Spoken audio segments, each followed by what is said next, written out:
talking to a new buyer, they're interviewing. What are the really great questions you would ask to potential real estate agents? Question. For me, where I think a lot of people need to understand more is based on experience. Totally. Like, I can sit down with a client and I come forth with 20 years of experience, and I can tell you I have navigated a lot of turbulent situations. But so time Yep. does not relate to experience as well. Very true. So honestly, we always talk about each transaction is completely different. Totally. So being a real estate agent, how many times do you go through a transaction really is a testament to who you are and what you can bring to that buyer. Absolutely. Because there's agents that have been in this for 20 years that have probably done 15 transactions. Yeah, exactly. And then there's agents that have done that in their first year. Yep. 1,000%. And the other element is, with regards to the team per se. We have certain agents on our team that don't have as many years of experience, but they were smart enough to get into the business to say, hey, I want to align with all this experience. Yeah. So the minute they hit a situation that maybe they don't know quite as well, they're not trying to wing it. They're coming to us. They're talking to us to say, hey, how would you navigate these waters? So, once again, I think experience in my mind is one of the top things that people can look for in a good agent who has navigated a lot of different waters and really kind of understands how to get through transactions, get through markets, and give really, really good advice. So I think I would absolutely ask about that. I would ask about availability. We see a decent amount of people that do this part-time.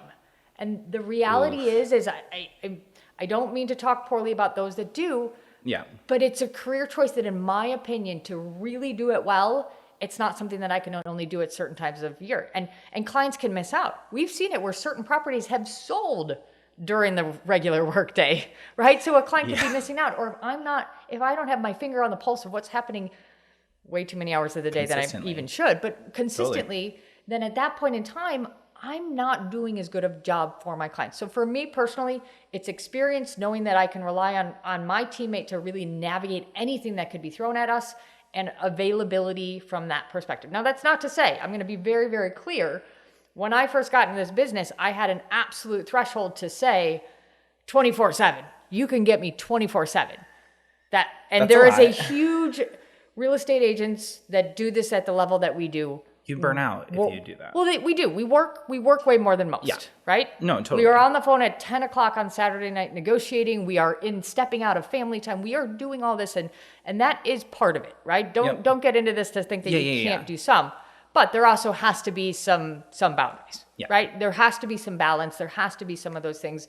So I think that it's important to find somebody that constantly has their balance. As I joke and say, yes, I'm going to go watch my kids do their swimming lessons. I'm going to check my emails every couple of minutes just to make sure that nothing's passing me by. But we have to be able to take care of us in there too. But availability and experience are my two things. What would you say? What are good questions for you? Oh my God, those were like the two exact ones that I had. So now I have to really think about my additional one. Well, I think going back to the team situation, right? Like right now, I feel like everyone is gravitating towards a team, and it's so hard in this industry to be a single agent. Very true. I think like having the support staff. So we have Jared, who is amazing and crazy good, and he's there in the back to make sure that, again,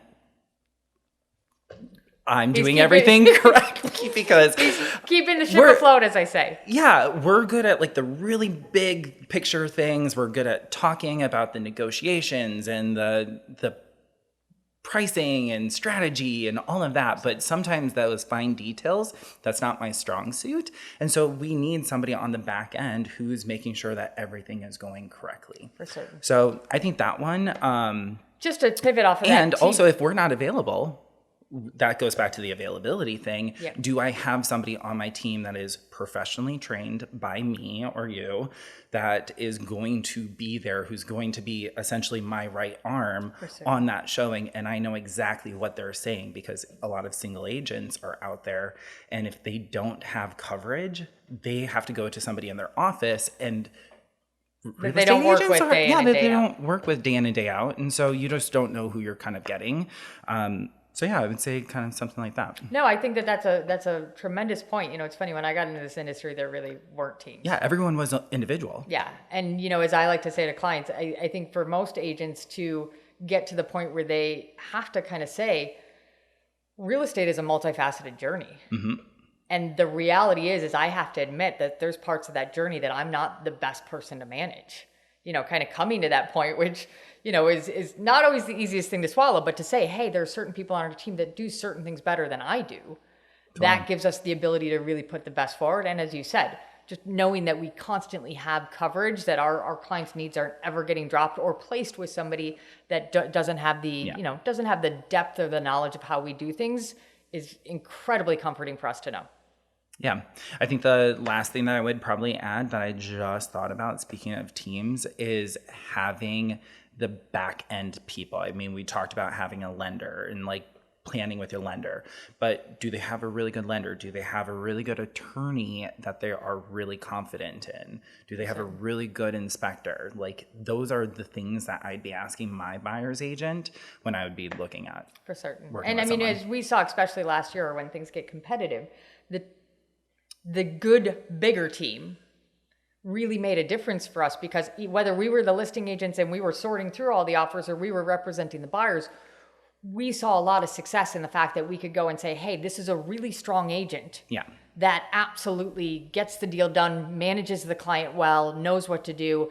They've got a great attorney. They've got a great lender. We have a lot of confidence in that. When we're going through offers, you and I have both said it. There are sometimes that we see maybe something that is a little bit more of a limited service or that we kind of say, hey, just as a heads up, we don't know if there's going to be as much of a relationship there, or a lead-based program. We don't know how the relationship is. We don't know if the client is really engaged with it. So we are able to present us as an offer package. It's almost creating a foundation for that offer. For certain. That makes it a really, really strong foundational base. So the seller has the utmost confidence that we can proceed forward and make it to the finish line, especially in a busy market. Most people, some don't make it to the finish line. So we just want to make sure. That's what we say when the market gets crazy like that. It's not about getting offers. It's about picking the one that's actually committed to getting to the finish line. But the big thing about like having the foundational team is really about the communication. The communication is the strongest part in a transaction. And so if I don't know who the lender is, or I don't know who that attorney is, the communication can sometimes break down because we don't know how they work. And that is the strongest position for a buyer to work with. And it's true. We've worked with attorneys that we haven't had experience in the past, and they're very, very communicative. But we have also worked with some where they kind of see like church and state.